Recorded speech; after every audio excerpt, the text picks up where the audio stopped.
The political spectrum is an unavoidable fixture of the online political world.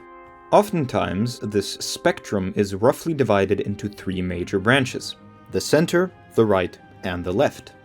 People often take the side of one of these categories, antagonizing the other two. I, for one, generally consider myself to be on the right, and thereby exclude myself from the left and center. But if we're being honest, every single one of these groups is wrong in their own special way. And so, in this video, I will explain what I think to be the major flaw in each branch's worldview. To start off, I want to give my sympathies with the so-called centrists. I think their actual position often gets misunderstood. Most people think centrism is just finding the exact center between two irreconcilable positions, like racism and anti-racism. That's obviously absurd. Instead, centrism should really be thought of as an expression of neutrality in the face of the left-right dichotomy. This latter conception was epitomized in an interview between political streamers Destiny and Gen, who consider themselves independent and centrist, respectively. Take a look for yourselves. I think that being a centrist, even the term centrist is dumb, but the idea of having an independent mind that comes to individual decisions around certain political ideas or applied concepts is what makes you centrist. So for instance, I like guns. I think the Democrats are stupid when they go after guns all the time. But I also support things like, I support a welfare state. I think it's good to pay money to people at the bottom of society so the people at the top of society can survive and thrive. I think it's really good. I have different beliefs that could put me on the left or the right, depending upon what you're looking at, you know? I have a variety of opinions that could put me on the left or the right, depending upon which, constellation of beliefs you're picking from. But So, according to them, you're a centrist if you support some left-wing and some right-wing policy positions. And so you just average out to somewhere in the middle. Under this conception, politics is in essence reduced to a math equation. There's a series of variables that you plug in the value for, and the result is your ideology. This conception of politics as a long series of variables, of questions about one's opinions on policy issues, can be enticing because of its simplicity. But it is also fatally flawed, because it assumes a consensus on which set of variables should and should not be included. Or to put it in another way, this conception of politics fails because not everyone agrees on what even is political in the first place. As a simple example, let's take religion. Conservatives tend to want religion included in politics, whereas liberals view religion as strictly belonging to private life. This isn't just a disagreement on a particular issue. Rather, it's a disagreement on what even is to be regarded as an issue. So, in other words, this reductive view of politics as an equation of policy positions and one's ideology as being the sum of those positions doesn't work, because it assumes a normative framework of variables which simply doesn't exist. The reason for that is because people differ in their worldviews, in their principles, their goals, and their values. Political stances are the result of an underlying ideology, and not the other way around. This is the lens through which politics should be viewed. Left and right don't just correspond to different policy positions, but to different worldviews altogether, a fact that the centrists' conception of politics can't admit to. This is why centrism as a compromise, middle ground, or best of both worlds is nonsensical, because they're finding a middle point between two entirely different paradigms. Ironically, centrists invariably posture themselves as free thinkers, who reject the rigid left-right dichotomy because it's too divisive. But in reality, they only affirm that polarized status quo, because their centrism already presupposes the left-right dichotomy, between which lies their supposed center. The right is a fragmented political grouping, more so than the left. I say this because, while there are a bunch of different flavors of, let's say, anarchism, all of which differ on relatively minor details, the anarchist, communist, socialist, or even the social leftist liberal are all looking in the same direction, so to speak. They're all progressive. The right, on the other hand, looks in multiple different directions, with their strongest point of unity being a dislike or fear of the left. Given this situation, it is difficult to find a concrete philosophical foundation that all of the right agrees on. Because of this, I will not be able to treat the right with the precision I'd like. Instead, I will be speaking generally. Now, One common right-wing talking point in contemporary discourse is that the right is grounded in reality. For right-wingers, the left is too consumed with how they want the world to be, while ignoring the reality of how the world actually is, to the detriment of themselves and society at large. Reality exists in a particular way, and change is not always desirable. For this reason, the right is unfriendly to or cautious towards the prospect of change and revolution. Change can easily fail to alter, jeopardize, or outright corrupt the natural order of things, and the established structure of society. These are the lines along which the culture war has generally been fought. The left criticizes the existing structures, institutions, ideas, and norms of society, while the right defends and upholds them.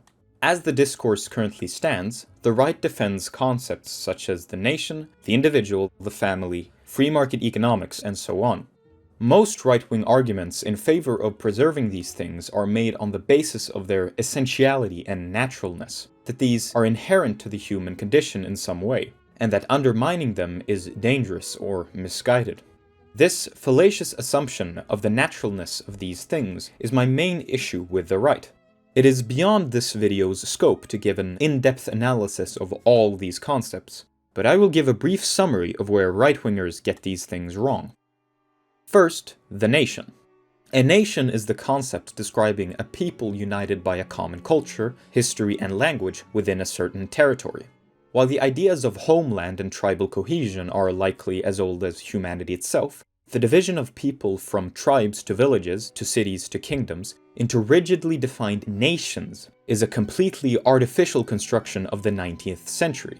Also, the notion that nations should be politically expressed through a liberal state also requires a pre-existing notion of the liberal state. This is not a natural concept by any means. Second, the individual. Of course, individuals as individual people have always existed, but the organization of society along individualist lines, for example a state comprised of individual citizens instead of being a confederation of different tribes or clans, is a thoroughly modern notion. So too is the very atomized idea of individual responsibility that the right so often champions today. Third, the family. Although the family is as old as humanity itself, the concept of the Western nuclear family is not. For almost all of human history, families have been extended, closer to the concept of a clan. Parents and children often permanently remained in the same household, and cousins were as close to each other as siblings. The nuclear family, on the other hand, only became widespread as a result of very particular historical developments. Finally, the free market. Free market economics are often essentialized by some right-wingers. I will grant that trade and commerce are perhaps older than society itself, although that does not necessarily make them natural. However, there are underlying economic, political, cultural, and historical contexts behind how they exist in the modern day, which simply did not exist prior to the 18th century. I'm not suggesting that these concepts should be abandoned by any means. My point is that they shouldn't be taken for granted. These are the cornerstones of the rightist worldview, and if their naturalness and essentiality are assumed and no effort is made to give them a rational basis, then the right's very foundations will collapse in on themselves. This is my biggest problem with the right. Karl Marx writes in Thesis 11 on his Critique on Feuerbach that the philosophers have only interpreted the world in various ways. The point is to change it. Coming from perhaps the greatest intellectual linchpin of the left, this concisely summarizes its general attitude. To left-wingers, the goal of politics is the continual scrutiny and improvement of society and its institutions. The left rejects the essentiality of the things right-wingers support. Consequently, their only concern is whether or not those things are good. Exactly how this improvement looks varies. Left-wingers range from gradual reformers to revolutionaries. Despite this disagreement on theory and method, however, there is the point of agreement. The goal is to progress towards an improved, happier life for society as a whole and the individuals within it. This is one sense in which the left is correct. The concepts that right-wingers often defend are not natural, and if your goal is improvement, then the correct course of action is to set those concepts aside. There are some ideas that leftists remain blind to, notably the state, but this is more so a problem among political theory in general, rather than one specific to the left. Instead, there is another, more significant issue. The left doesn't take their deconstruction far enough. Unbound by rigid ideas of human nature, the left is free to propose any improvements they wish. But often, the specifics of improvement go ignored. What does improvement even mean? Many will suggest equality to be the main goal of the left. Therefore, improvement is the movement of society towards a state of fewer injustices and greater inclusion and equality.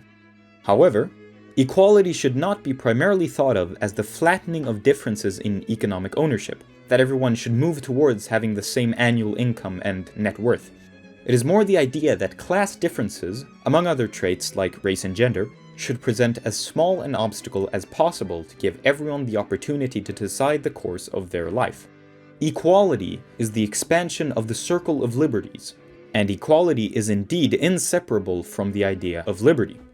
It follows, then, that the progression of society is synonymous with expanding said circle of liberties as equally as possible for the entire population.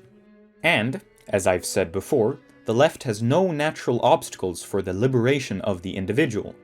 In other words, there are few practical limitations that should hinder the left's achievement of its ideals. However, that same deconstruction and analysis is rarely extended to those ideals themselves. This is illustrated by a Big Think video interviewing Judith Butler on gender, where she talks about the critical examination of gender and how it is constituted of culturally specific norms that are manifested in behavior and expression, rather than being an inherent quality of a person. Almost simultaneously, she says that this uncertainty and fluidity can be utilized for the improvement of individual people's lives, for freedom. However, she then says that freedom is a value to be discovered, acknowledging on the one hand that freedom, like gender, may never be appropriately understood. But on the other hand, she also refers to it as something that already exists in a complete form, merely awaiting discovery. The leftist values of equality and freedom are presumed to be natural by the left. And as much as the right has no basis for being sentimentally attached to their own concepts, the left shouldn't have a free pass to do the same thing to their values either. What they often fall back on to justify this sacralization is a sort of democratization. X and Y are good because people agree that they are. I'm not impressed by this theoretical framework because, to make a long story short, it reduces these values, which have an almost sacred quality, to the status of social convention. In any case, that is, shortly expressed, my general issues with all three areas of the political spectrum.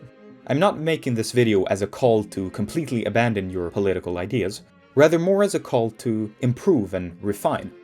Given the approach that I've taken, some of you might be wondering what potential there is for politics and ideology at all. If there are no true values and goals, then what is one to do? That I believe to be the most important question of our modern world. But it is also a question for another video.